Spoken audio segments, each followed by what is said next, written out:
Hi, gardeners. Welcome back to the Growing Generations podcast. This is our very first episode that we are streaming.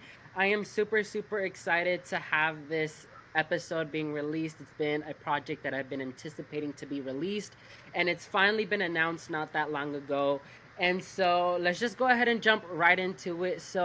Our very first gardener of the week, our very first garden guest is Brooke over at the Vintage Garden. Hi everybody, I'm Brooke. I live in southern New Jersey, which is Zone 7A. I live on an acre property. My house is like 200 years old, so I'm doing historical style gardens around my property. So, Yeah, so me and Brooke have done a collaboration on my channel before, but she was definitely on the top list in returning to this podcast show that I was creating, and I am super happy that she was able to make it. And so we're gonna be interviewing Brooke, so everybody who's watching can get to know Brooke a little bit more better. And once this episode is finished, you guys can go ahead and check her out on her media pages and go follow her gardening journey as well. So we're just gonna go ahead and jump straight into it. So, Brooke, so I mhm, know gardening is something a lot of people are starting to get more passion towards. Ever since mhm. the pandemic hit, it was something that like skyrocketed. Like I saw a whole bunch of people being introduced into the garden industry, and so it was just astonishing to see how many people were joining the industry. Right. And so, our first question is, what was your very first gardening experience? Okay, so my first gardening experience was probably when I was back in high school. The school I went to, we had to do a scientific research paper. And so one year I decided to do the research paper on how light affects plants and specifically looking at different wavelengths of light. And then the second part of the year, I had to do an experiment on that topic. So I did an experiment seeing um, what grew plants best. Was it sunlight? Was it a grow light that was more of a blue spectrum? And I got this like random pink floodlight, which was more of red spectrum. So I grew some bachelor buttons because I asked my mom, well, what plants? And she said, oh, try some bachelor buttons. I think those are pretty. And so that was my experiment to see which what wavelength of light grew plants the best. And at the time I thought that, wow, I really nailed this. And now that I'm older and I actually know what I'm doing, I'm just like, wow, that experiment was a total fail. But but you know what? It was a lot of fun. I never stuck to it because at that point I was horrible at gardening. As a matter of fact, I had been banned from my mom's garden, so I was probably like 14 when I did that. I had been banned from my mom's garden years before then because I would kill everything in her garden. So that was my first gardening experience. Yeah, it's so fun to see every other gardener's story because they're ever so unique. Like what you Yeah. just explained was an amazing gardening story or your very first gardening experience. With mine, it was really hard to convince my father to let me take a piece. We're talking a small piece of the lawn, the backyard, because he's those types of dads that does not want to give up his backyard. He loves his Mm, grass. And I was like, right. listen, do you want grass or do you want vegetables? And so he kind of got a little bit easier on me, and then I almost took over the backyard. So waiting on It that. happens. Right. Yeah. So our second question is, who or what inspired you to get into gardening? Actually, Martha Stewart. So back when I was in college, and I'm embarrassed to tell you how old I am. I'm 43. So back when I was in college, we're talking 20, 23 years ago. She had her first show was called like Martha Stewart Living, and she did a gardening segment. And I was in college. I was up late one night, and it came on at like 1 o'clock in the morning.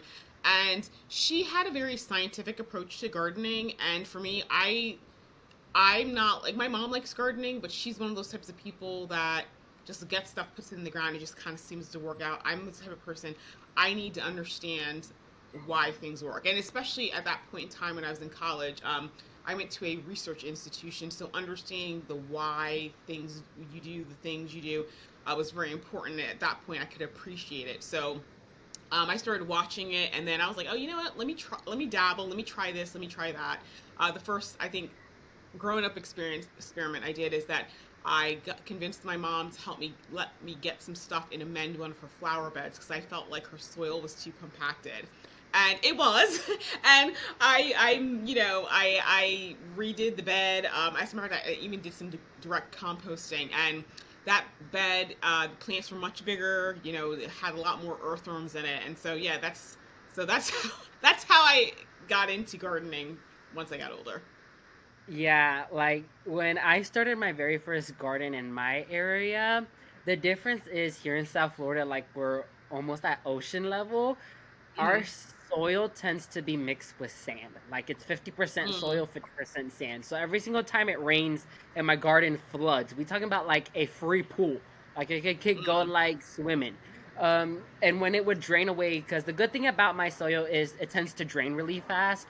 And Right. so I like when you would walk out, you would just see like the surface layer of the soil, pure Mm. sand.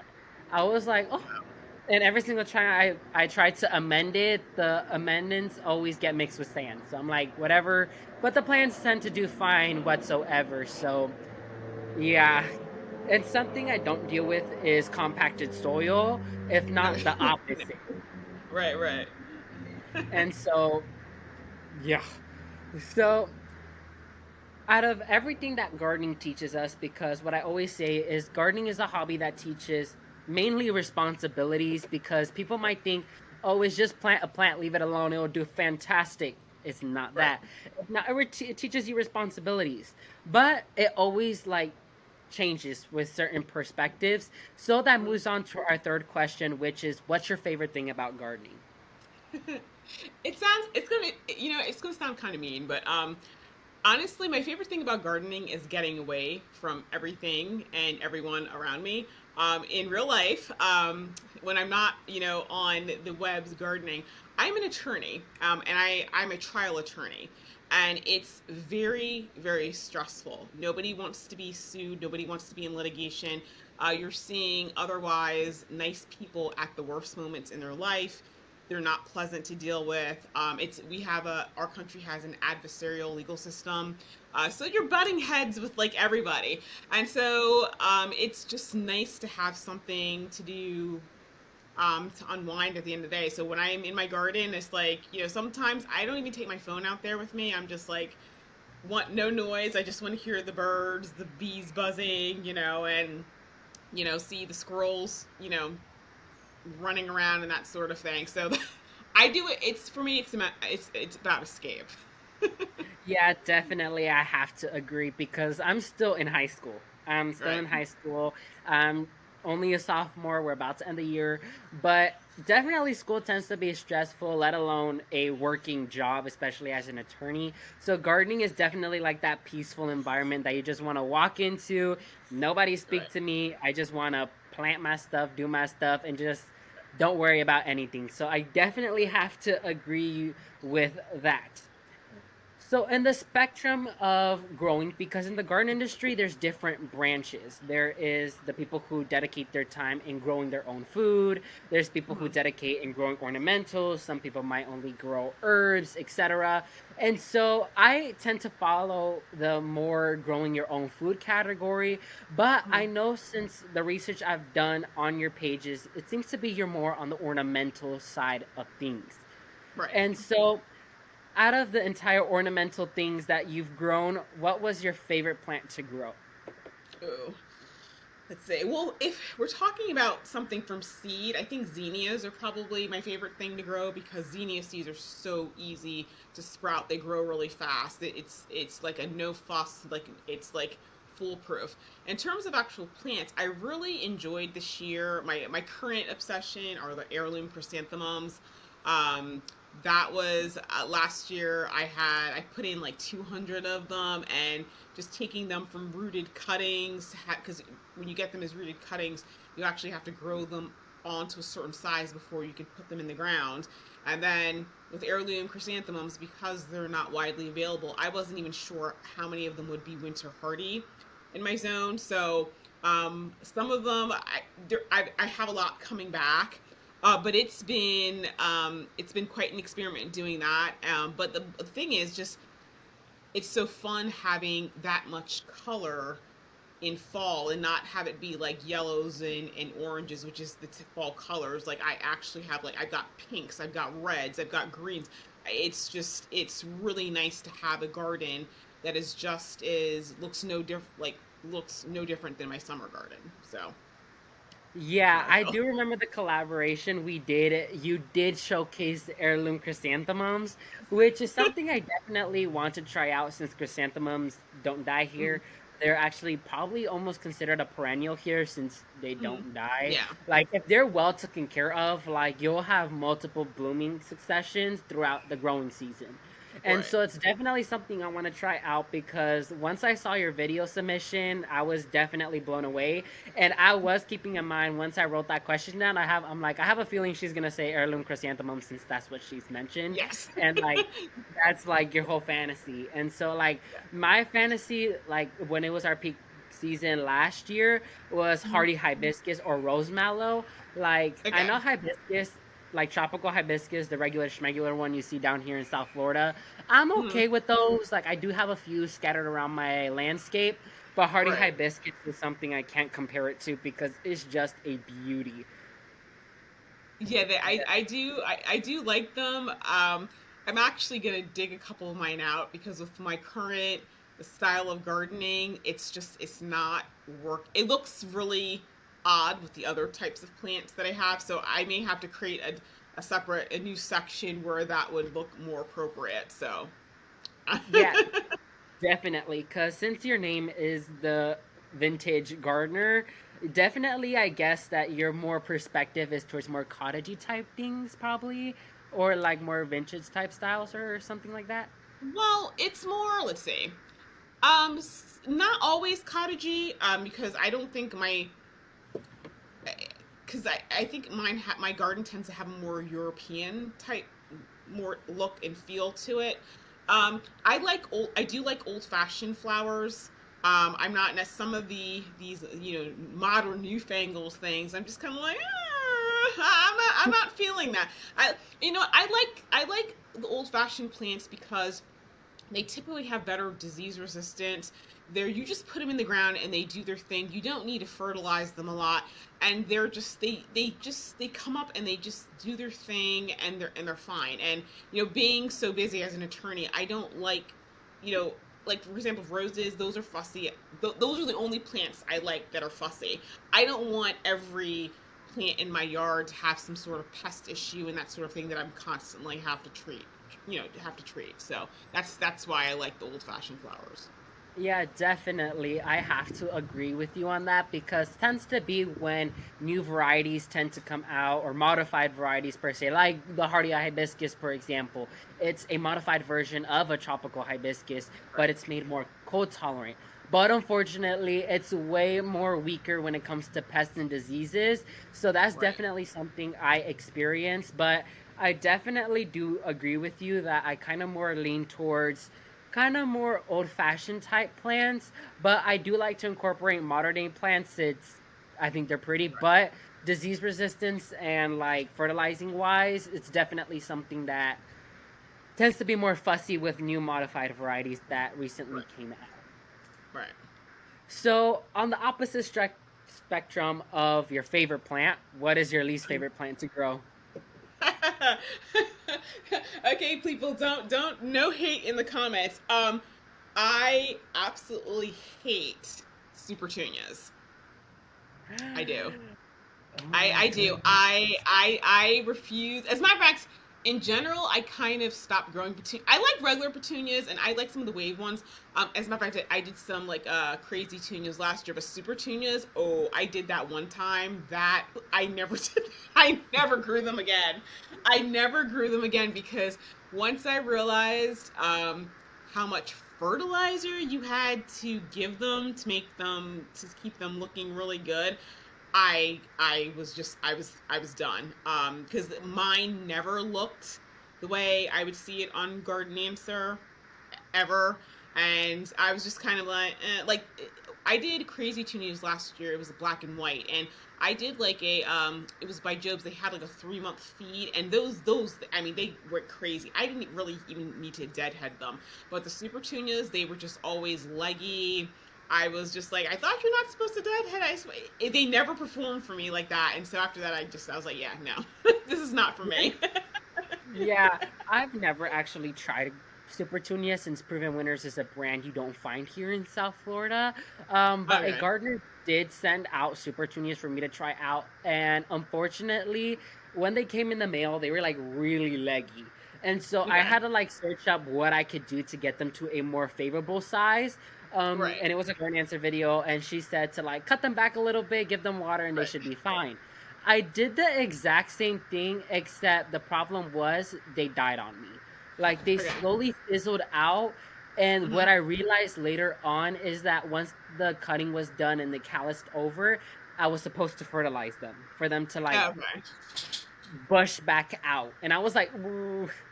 And so I'm like, yeah, super petunias, interesting. I like regular petunias. Like I have Yeah. three in my backyard that I just planted and let them do their thing. But Right. petunias is kind of like a little side thing. Like I'm like, if I'm in the mood, I'll get it. But yeah, definitely. I've never. The only proven winners plant I have has to be the Holy Grail Hardy Hibiscus and the Lilac one. Okay. Other than that, I don't own anymore because I do work with a company that does is like licensed to sell Prevent Winter stuff. They did send me a tater tot not that long ago, but it's Mm-hmm. like so difficult to find Prevent Winter's plants here in South Florida. Mm-hmm. I'm guessing since like we're more on the 10B climate size and more of their plants are Right. modified for cold tolerant stuff. And Right. so I was like, whatever. I got my Monrovia and stuff like that, so I'll work with what I'm given. Right. Right. So we talked about that and kind of tying into the like different gardening techniques because ever since new gardeners were welcomed into the garden industry, as Mhm. well as different gardening ideas, gardening techniques, etc., we're also welcome since a lot of us have a creative mindset. That's the whole point of gardening, to have a creative mindset and to just play with the plants you have. And Right. so, out of all the gardening techniques out there, what would have to be your favorite gardening technique? I'm really big into winter sowing and modified winter sowing. So I try to grow things as close to what would happen in nature as possible because in general it's easier, it's less fussy. The plants do a lot better. They're a lot stronger. Especially once you plant them out, they respond a lot better. I do the traditional winter sowing. I've done, like the modified winter sowing in my hoop house. I've actually put a hoop house over a certain part, like over a flower bed to kind of use it as a season extender and start things that way. So those are things that I really, really enjoy doing. Yeah, definitely. Like I've always like ever since Answer, which was one of the main persons who I look up to since day one, especially since her gardens are like phenomenal. Like those things are like, how can my plants get to her level? And it's definitely like someone I look up to. And Winter Swing was something I was like, oh, let me try out. Except I'm missing something main. I don't have a winter here in South Florida, so Exactly. Yeah, I can't you really need that. do the milk jug thing because I can literally start them any time of the season and they'll do fine. Right. Um, so now moving into your media platforms, since it kind of algorithm has been off lately from what I've experienced because Mm. ever since a lot of people were joining in, there's just a whole bunch of a lot of gardeners to look at, and so something that I always tend to ask people, or people would tend to ask me, is like, where do you see yourself in ever so time? And I just really am like, I really can't tell you because who knows Mm. what's yet to come. So, our my question to you is, what would have to be your main goal with the Vintage Gardener Instagram page and YouTube platforms?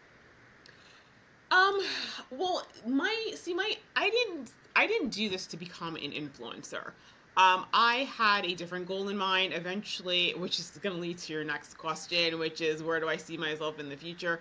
Um, my frustration as a gardener, like I like having a unique look in the garden. I don't like cookie cutter, and it's hard to have a non cookie cutter looking garden because garden centers, be they big box stores or even independent stores, they only get what they get from the distributors. Most of the people are not growing their own stuff, so you're limited to that. And so my frustration has always been trying to find a lot more variety, which is one of the reasons I started doing seed starting. So eventually my goal, like my wannabe thing when I grow up, I want to open my own greenhouse nursery and basically and grow plants. So for me, the stuff that I'm growing, I'm really doing what I refer to as flower trials, because the stuff that I'm growing you can't buy in the store. I don't know how the stuff really reacts when it actually gets into my yard. And so I've had plants, for example, last year, my the Cafe Creme Digitalis. You know, it says on the tag, oh, on the seed packet, oh, it only gets 24 to 36 inches. Well, guess what? When I put it in my yard, it got over 5 feet tall. I checked with another gardener who lives maybe 45 minutes north of me and said, hey, by the way, I know you grow this. How tall is yours? Hers were over 5 feet tall. So I don't know why everybody else's, and I know Laura from Garden Answer actually has one, and she walked by it in a tour, and I'm like, why is hers short? Mine are like 2 feet taller. So a lot of things I don't know how it's going to react, and so right now I'm doing what I refer to as flower trials, trying to figure out how these things are going to react. So if I sell them, if people ask, oh, by the way, is there an issue with this? How do, realistically, what can I expect when I put it in the ground? I can tell them, oh yeah, don't plant that one at at the front of your bed, because it's going to get 6 feet tall and it's going to shadow everything out. So that's how that's primarily what I'm doing. But the other thing is I wanted it to be a garden resource, because unfortunately a lot of people garden by imitation. They don't understand that if you want to have a successful garden, you have to learn to successfully garden where you live. And even if you live in the same state, 30 minutes from each other, you can have totally different growing conditions. And so you kind of have to understand some of the science behind why things work the way they do, so that you can make the best decisions for your specific growing space. And so um, when I'm going, I have a podcast too. And so when I'm doing, I pick certain topics. I go into more of the science. So for example, like with fertilizer, how this works, why you should do this, why, like what the numbers on the bags mean. Like when you're looking at the breakdown of what's in which particular brand of fertilizer, why this one makes no sense compared to this, and that sort of thing. So that way people understand what they're looking at, and that way if they have a problem in their garden, they actually know how to troubleshoot any issues that they have. Yeah, definitely. And like I always say to people or beginner gardeners that I always come across is like, don't follow by imitation, like you say, Mm, because for example, like Garden Answer lives in Oregon, I live in Florida. We can't have the same garden because she's in right, zone 6, I'm in zone 10. So that won't right, work.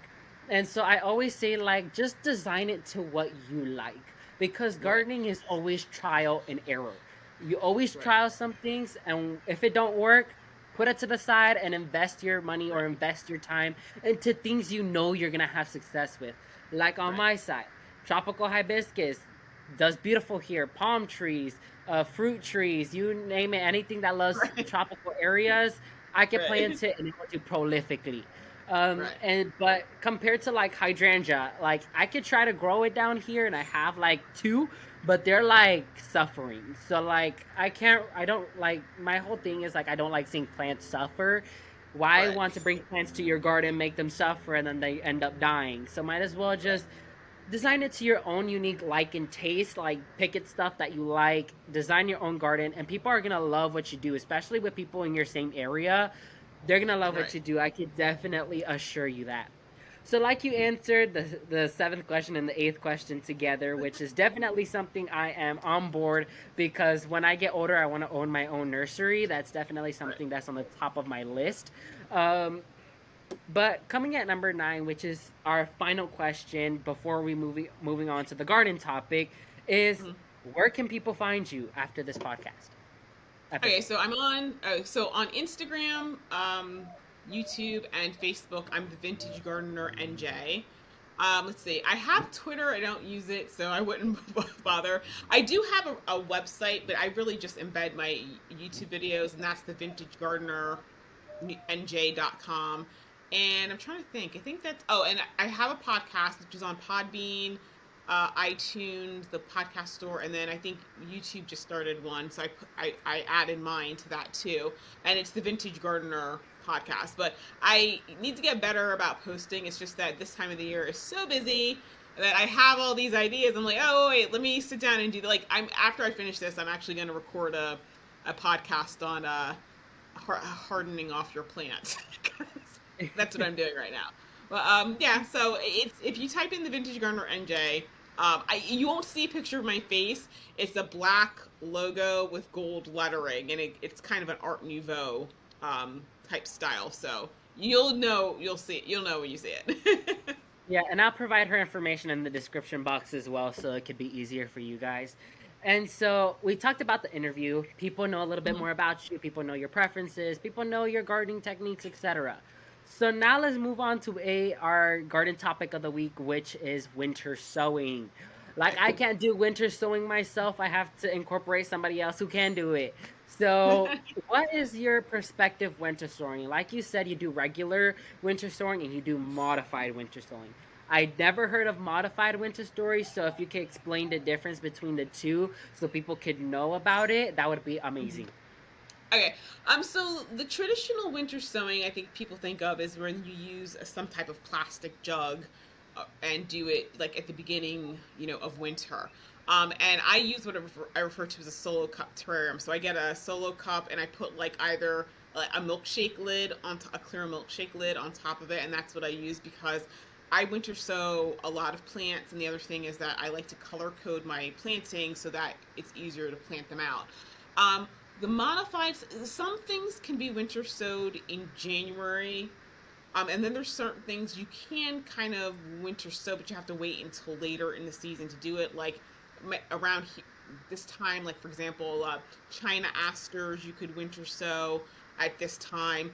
Snapdragons, I have much better success when I do a later winter sowing.